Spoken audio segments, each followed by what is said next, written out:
Well, folks, this is it. The final film that I caught last night as part of my Latino weekend movie marathon.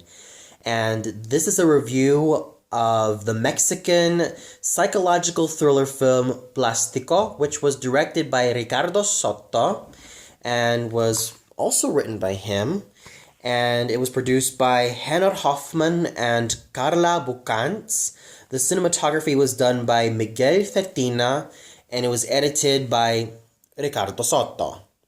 Now, going into this film, I kind of knew what I was going to get myself into, thanks to, pardon me, this image right here. Yeah, it was kind of speaking for itself that I was going to be in such a riot in terms of this film because, well, just by that image alone, I could already tell that this was not going to be an easy watch. This film was going to be quite unhinging in its content and its message, and it probably kind of made my skin crawl, which definitely this film has lived up to the hype and my expectations.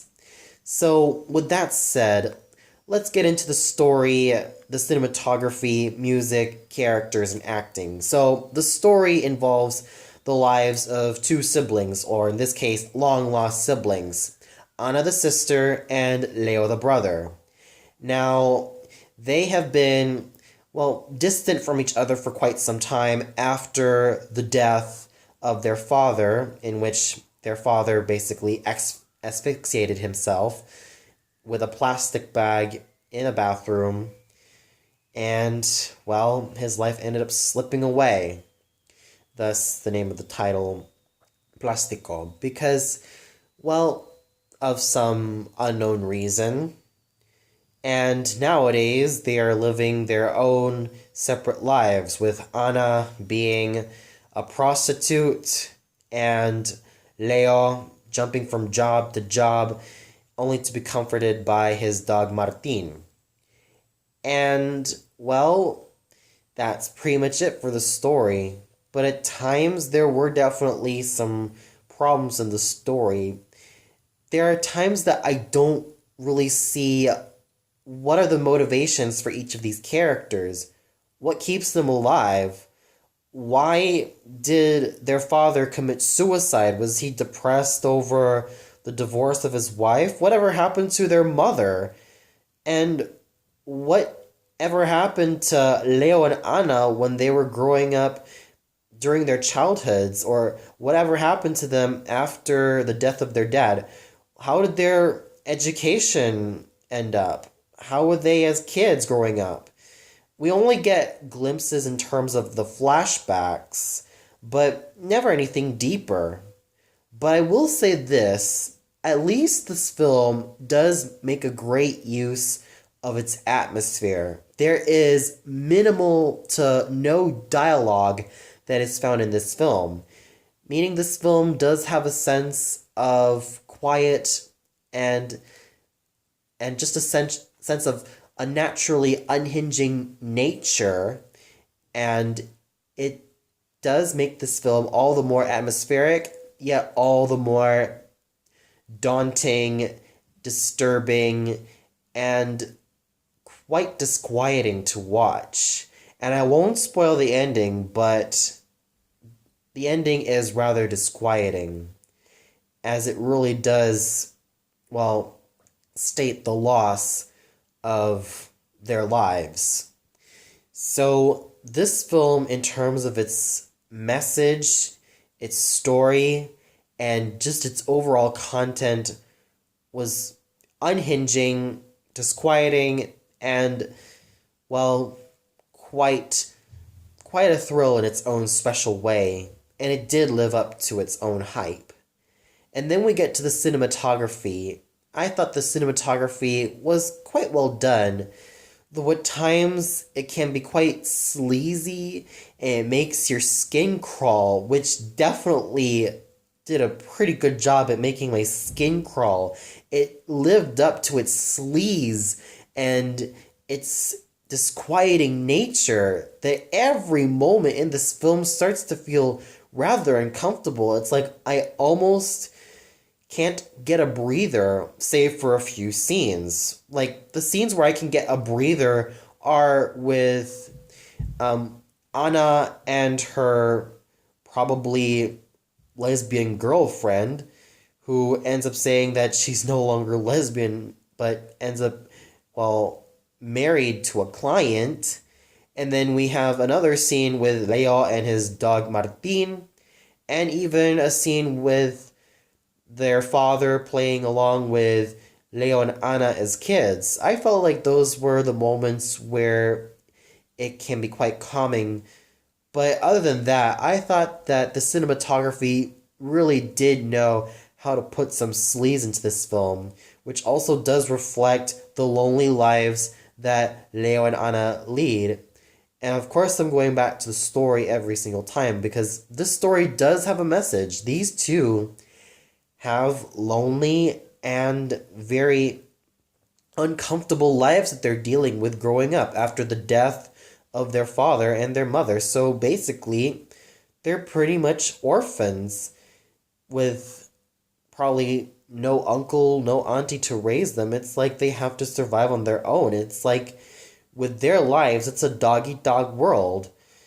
And both the story and the cinematography really do a presentable job, and they really do live up to the sleaze and the overall uncomfortable nature of this film. Though I do understand its message. I think what Ricardo Soto was trying to do was that he was basically showing that he can be unhinged in his nature through this film.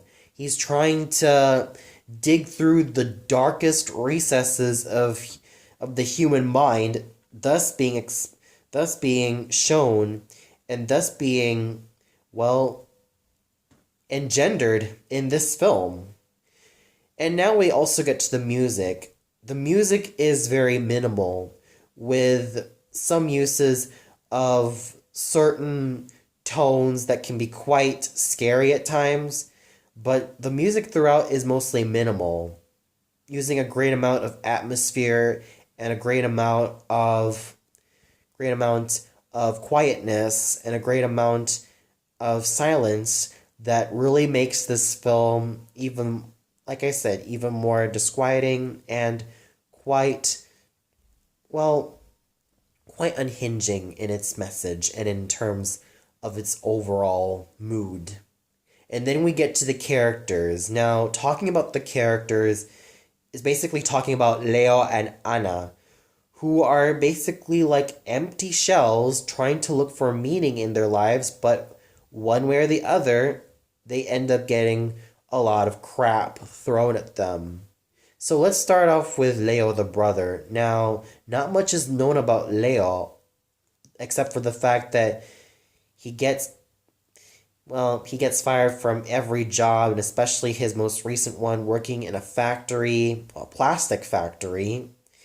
And he gets threatened by his boss that if he gets absent one more time, he's fired. Well, and from job to job, he seems to not know what he wants to do with his life, except have the comfort and solace of his own dog, Martin. And we don't even know what happens to Martin after that scene as well. So you could really see that Leo on the outside does seem to be like a slacker. He does seem to be like someone who is constantly high on drugs, and you just hope to God that he doesn't get into any more shit. And you do see that he does bleed chronically. I mean, in the first few moments of the film, you see that his hand is bleeding. You even see that he has a nosebleed. And wow, you could really see that this gentleman has gone through shit in his life, especially considering that he has been going from job to job, not knowing where he wants to end up anymore, and is constantly in a state of despair. And then with Anna. Now, Anna is pretty much a woman who has, let's just say, her soul sucked out of her life after the death of her father. You could see that she's become nothing more than an empty shell, wanting meaning in her life, wanting friends in her life, but look at her. She ends up as a prostitute, constantly being taken advantage of by every single client, and every scene that she's in, it's like you kind of know that she is writhing in pain, and it's really uncomfortable to watch. And when you see that her friend or potential lesbian girlfriend is leaving her for another client that she's marrying, you kind of know that things ain't gonna be the same with Anna. And I was almost expecting a reunion with Anna and Leo, but let's just say this film rather shocked me and saddened me because it's like they're never gonna be reunited, and it's like it's painful to see these two characters really just not even see each other anymore, or even not even see each other after a long time. And still, the acting done by Fernando Alvarez Rebil and Florencia Rios, well, I thought their acting was very subdued, and they basically underacted their scenes pretty well, thus showing the principle that less is more, given the material that they have to work with. They pretty much have to put up with the emotional challenges and the psychological challenges that really have to make their characters come to life. So overall, this film, I don't really know where to start. I'm at a total loss for this film. I mean, it is definitely one of those films that should be seen once and probably never again, but at times, this can be quite uncomfortable given the amount of sleaze and the amount of material that these actors have to work with. But still, underneath that, there's still a story about loss, and there's still a story about trying to find each other and finding themselves in life despite the difficulties that they have to go through. And with that said, I give this film a 3.5 out of 5 stars. I mean, it's okay. It does have a few flaws here and there, but there's still a story underneath this film. And this film is not going to be for everyone. If you're expecting a story that has to have a solid conclusion, then I probably won't even suggest this film. If you don't like your films with a lot of sleaze, then turn away from it. But if you're open-minded and you're very much willing to give any film a shot, then try this film out. You probably might find something to like about this film. Maybe, maybe not. Well, that's all for now. Be sure to tune in later for another film review. So until then, see you later, everybody.